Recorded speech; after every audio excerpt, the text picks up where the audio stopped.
নমস্কার, welcome to exam study YouTube channel. আমি চন্দন পাল। শুরু করছি উইকলি কারেন্ট অ্যাফেয়ার্স। এটি নভেম্বর মাসের পার্ট 2 ভিডিও। সম্প্রতি জিআই ট্যাগ প্রাপ্ত তেজপুর লিচি কোন রাজ্যের অন্তর্গত? অপশনের মধ্যে রয়েছে আসাম, অন্ধ্রপ্রদেশ, কর্ণাটকা এবং কেরালা। সঠিক উত্তরটি হবে আসাম।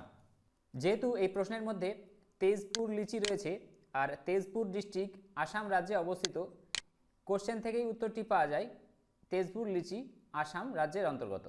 তো প্রথমে দেখে নেওয়া যাক জিআই ট্যাগ কি। জিআই ট্যাগ হলো জিওগ্রাফিক্যাল ইন্ডিকেশন, অর্থাৎ ভৌগোলিক সাংকেতক। যখন কোনো এলাকার প্রোডাক্টের উপর জিআই ট্যাগ থাকে, যেমন সে হস্তশিল্প হোক বা কোনো ফসল যেমন চাল বা লঙ্কা বা কোনো বিশেষ প্রকার খাবার, তখন ওই প্রোডাক্ট একটা পরিচয় বা খ্যাতি লাভ করে। যেমন ধরা যাক দার্জিলিং চা। দার্জিলিং চা তো স্বাদে ও গন্ধে পৃথিবী বিখ্যাত। এই দার্জিলিং চা জিআই ট্যাগ পাওয়ার পরই আরও পৃথিবীব্যাপী খ্যাতি লাভ করেছে এবং এর লাভ ওই এলাকার জনসাধারণের উপর পড়েছে। জিওগ্রাফিক্যাল ইন্ডিকেশন ট্যাগের আর একটা উদ্দেশ্য হলো ওই এলাকার উৎপাদিত পণ্য ট্রাস্টেড হয় বা ভেজাল হয় না। যেমন কোনো প্রোডাক্টের উপর আইএসআই বা ফ্যাসাই এর চিহ্ন থাকলে পণ্যটি আমরা ট্রাস্টেড ভেবে নিই। আচ্ছা, জিআই ট্যাগ কোন মন্ত্রকের দ্বারা ইস্যু হয়? GI tag ministry of commerce and ইন্ডাস্ট্রির দ্বারা ইস্যু হয়। আর জিআই ট্যাগের ডিজাইন করেছে আদ্রি চ্যাটার্জি। জিআই ট্যাগের লোগো হচ্ছে invaluable treasures of incredible India. আচ্ছা, তেজপুর লিচি তো আসাম থেকে জিআই ট্যাগ পেয়েছেই। এছাড়া আসাম থেকে বোকাসোল নামে একটি চাল এবং মুগা সিল্ক, এটিও আসাম থেকে কিছুদিন আগে জিআই ট্যাগ পেয়েছে। বোকাসোল এটি একটি চাল। তো আমরা পড়ছিলাম তেজপুর লিচি। আচ্ছা, লিচি উৎপাদনে পৃথিবীতে সবচেয়ে বেশি কোন দেশ উৎপন্ন করে? পৃথিবীতে সবচেয়ে বেশি লিচি উৎপন্ন হয় চায়নাতে, আর সেকেন্ড লার্জেস্ট উৎপন্ন হয় ইন্ডিয়াতে। আর ইন্ডিয়াতে বিহারে সবচেয়ে লিচি বেশি উৎপন্ন হয়। বিহারের মুজাফরপুরের শাহী লিচি কিছুদিন আগেই জিআই ট্যাগ পেয়েছে।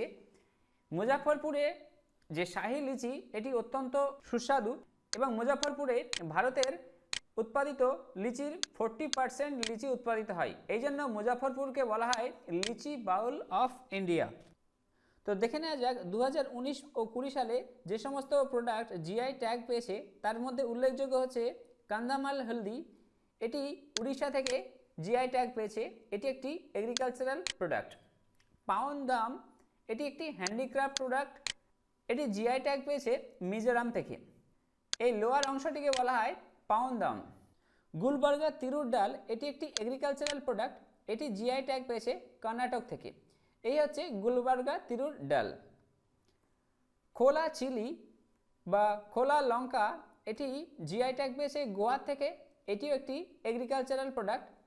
এই হচ্ছে খোলা chilli. Dindigul lock GI tag পেয়েছে তামিলনাড়ু থেকে।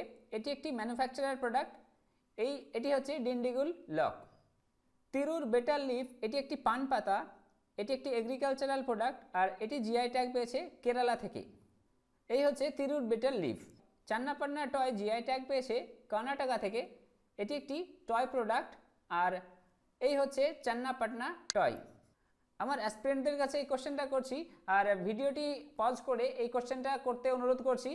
চলে আসি পরবর্তী কোশ্চেনে। ন্যাশনাল ক্যান্সার অ্যাওয়ারনেস ডে কোন দিন পালিত হয়েছে? অপশনের মধ্যে রয়েছে 7ই নভেম্বর, 14ই নভেম্বর, 19শে নভেম্বর এবং 12ই নভেম্বর।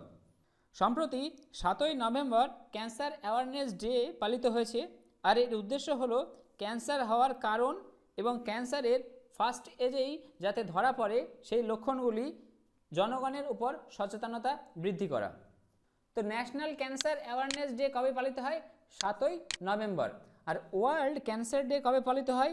ওয়ার্ল্ড ক্যান্সার ডে পালিত হয় 4 ফেব্রুয়ারি। আর 2019 থেকে 2021 পর্যন্ত এই ওয়ার্ল্ড ক্যান্সার ডের থিম হচ্ছে I am and I will.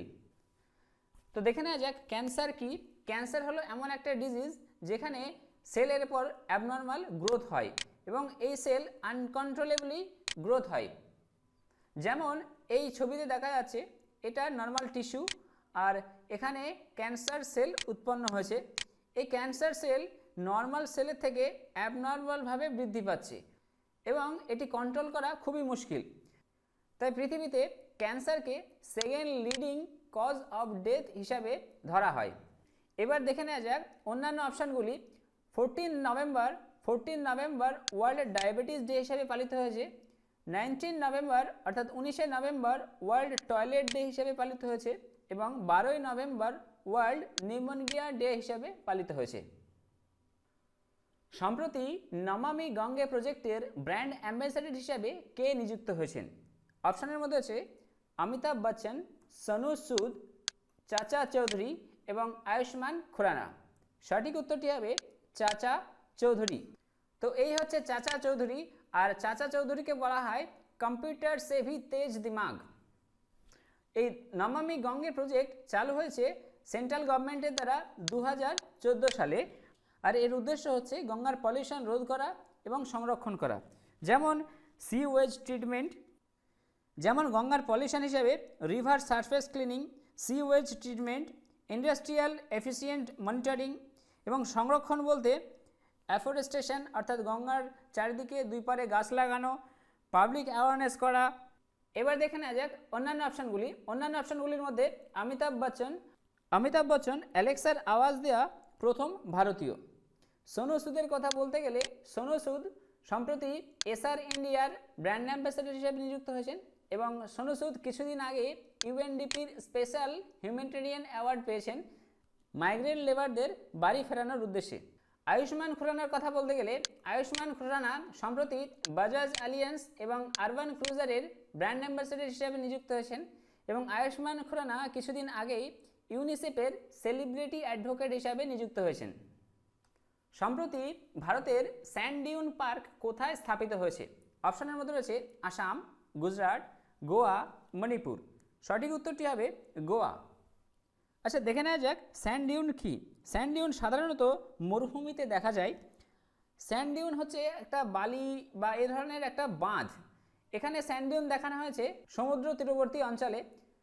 তো স্যান্ড ডিউনকে প্র্যাকটিক্যালি একটু বুঝতে গেলে যে আমাদের এখানে যে কালবৈশাখী ঝড় হয় তখন আমাদের বাড়ির আশেপাশে, তো স্যান্ড ডিউনকে প্র্যাকটিক্যালি বুঝতে গেলে যে আমাদের এখানে যে কালবৈশাখী ঝড় হয় তখন বাড়ির আশেপাশে যে ছোটোখাটো জিনিস থাকে তার আশেপাশে দেখলে দেখা যাবে যে যে ঝড়ের পরে কিছু বালি বা মাটি পড়ে রয়েছে। তো স্যান্ডের নেচার হলো হাওয়ার সময় অবস্ট্যাকেলের আশেপাশে জড়ো হওয়া। তো প্র্যাকটিক্যালি ছোটো স্যান্ড ডিউনকে দেখতে গেলে ঝড়ের সময় আমাদের আশেপাশে ছোটোখাটো জিনিসগুলোকে একটু লক্ষ্য করলেই দেখা যাবে। তো এই হচ্ছে গোয়া বিচ, আর ভারতের প্রথম স্যান্ড ডিউন পার্ক স্থাপিত হয়েছে গোয়াতে।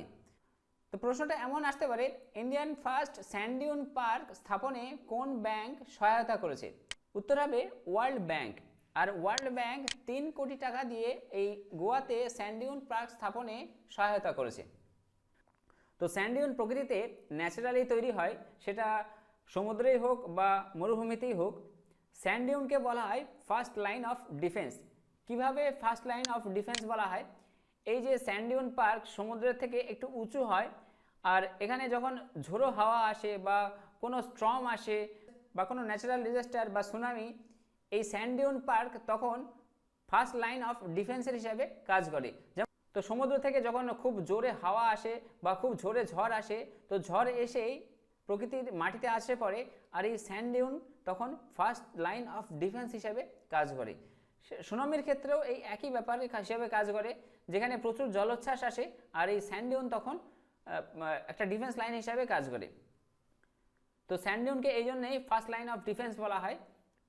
যখন বায়ুপ্রবাহ সমুদ্র থেকে স্থলভূমিতে প্রবাহিত হয় তখন স্যান্ড ডিউন তৈরি হয়, আবার যখন স্থলভূমি থেকে সমুদ্রের দিকে বায়ু প্রবাহিত হয় তখন এই স্যান্ড ডিউন ধ্বংস হতে থাকে।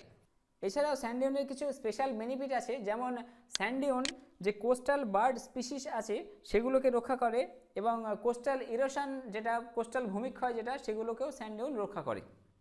তো দেখে নেওয়া যাক অন্যান্য অপশানগুলি। এবার অন্যান্য অপশানগুলিতে আসামে সম্প্রতি first multi model logistic park স্থাপিত হয়েছে, আর এটি স্থাপিত হয়েছে আসামের যোগীঘোপায়, আর যোগীঘোপা অবস্থিত ব্রহ্মপুত্র নদীর তীরে।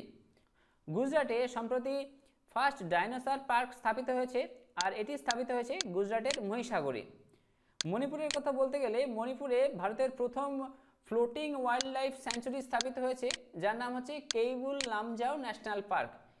এটি হচ্ছে ওয়ার্ল্ডের একমাত্র ফ্লোটিং ওয়াইল্ড লাইফ স্যাঞ্চুরি, অর্থাৎ ভাসমান ওয়াইল্ড লাইফ স্যাঞ্চুরি। এটি স্থাপিত হয়েছে মণিপুরের একটা ঝিলে, সেই ঝিলটির নাম হচ্ছে লোকটাক ঝিল। ইন্ডিয়ান নেভাল শিপের কোন জাহাজ মিশন সাগরের ফেজ 2-তে সুদান পোর্টে পৌঁছেছে? অপশনের মধ্যে রয়েছে INS Airavat, INS Sindhuvir, INS কাবরাথি এবং আইএনএস বিক্রমাদিত্য। সঠিক উত্তরটি হবে আইএনএস ঐরাবত। সম্প্রতি আইএনএস ঐরাবত মিশন সাগর পলিসিতে সুদান পোর্টে গিয়ে পৌঁছেছে। আচ্ছা, এই মিশন সাগর কি? মিশন সাগর হলো security and growth for all in the region. এই মিশন সাগর পরিকল্পনায় ভারত ইন্ডিয়ান ওশেনে যে সামুদ্রিক প্রতিবেশী দেশ রয়েছে সেগুলোকে গুরুত্ব দেওয়া হয়েছে। আর এর ফার্স্ট ফেজ শুরু হয়েছে মে থেকে জুন মাসে, যখন কোভিড-19 মহামারী আকার ধারণ করেছে। আর ইন্ডিয়ান ওশেনে যেসব ছোট ছোট কান্ট্রি রয়েছে সেই সব কান্ট্রিতে ফুড এবং মেডিসিন পৌঁছে দিতে, যেমন মালদ্বীপ, মাদাগাস্কার, মরিশাস, সেসেল, এগুলিকে প্রায় 600 টন খাবার পৌঁছে দিয়েছে মিশন সাগরের ফার্স্ট ফেজে। আর মিশন সাগরের ফেজ 2-তে ইন্ডিয়া 100 টন খাবার পৌঁছে দিয়েছে সুদান, সাউথ সুদান, এরিট্রিয়া এবং জিবুতি, এই 4টি দেশে। তো সাগর হচ্ছে security and growth for all in the region. এবার দেখে নেওয়া যাক অন্যান্য অপশানগুলি। আইএনএস সিন্ধুবীরকে সম্প্রতি মায়ানমারের হাতে তুলে দেওয়া হয়েছে, এটি হচ্ছে মায়ানমারের ফার্স্ট। আইএনএস কাবরাথি হচ্ছে ইন্ডিয়ান ফার্স্ট সাবমেরিন ওয়ারফেয়ার, যাকে সম্প্রতি বিশাখাপত্তনমে কমিশন করা হয়েছে। আর আইএনএস বিক্রমাদিত্য হচ্ছে ভারতের একমাত্র এয়ারক্রাফট ক্যারিয়ার, এটি 2013 সালে কমিশন করা হয়েছে। সম্প্রতি কোন ক্রিকেটারকে একলব্য পুরস্কার দেওয়া হয়েছে? অপশনের মধ্যে রয়েছে কেএল রাহুল, মায়াঙ্ক আগরওয়াল, রোহিত শর্মা, জাহির খান। সঠিক উত্তরটি হবে কেএল রাহুল এবং মায়াঙ্ক আগরওয়াল, অর্থাৎ অপশন ই, এ এবং বি। একলব্য অ্যাওয়ার্ড প্রদান করে গভর্নমেন্ট অফ কর্ণাটকা, আর এতে স্পোর্টসে আউটস্ট্যান্ডিং পারফরমেন্সের জন্য এই পুরস্কার দেওয়া হয়। আর এই বছর একলব্য অ্যাওয়ার্ড পেয়েছেন কেএল রাহুল এবং মায়াঙ্ক আগরওয়াল। অন্য অপশনগুলোর মধ্যে রোহিত শর্মার কথা বলতে গেলে, রোহিত শর্মা এবছর রাজীব গান্ধী খেলরত্ন অ্যাওয়ার্ড পেয়েছেন, এবং জাহির খানের কথা বলতে গেলে জাহির খান 2020 সালে পদ্মশ্রী অ্যাওয়ার্ড পেয়েছে। আর 2019 সালে একলব্য অ্যাওয়ার্ড পেয়েছেন রঞ্জন এস শেট্টি। তো এখানে শেষ করছি আজকের কারেন্ট অ্যাফেয়ার্স। যদি আমার চ্যানেলটি ভালো লাগে, যদি আমার কন্টেন্ট হেল্পফুল বলে মনে হয়, আমার চ্যানেলটি সাবস্ক্রাইব করতে পারো, শেয়ার করতে পারো, আর পাশে থাকা বেল আইকনটি প্রেস করে দিলে আপকামিং ভিডিও পেতে সুবিধা হবে। তো thank you, god bless all, sign of.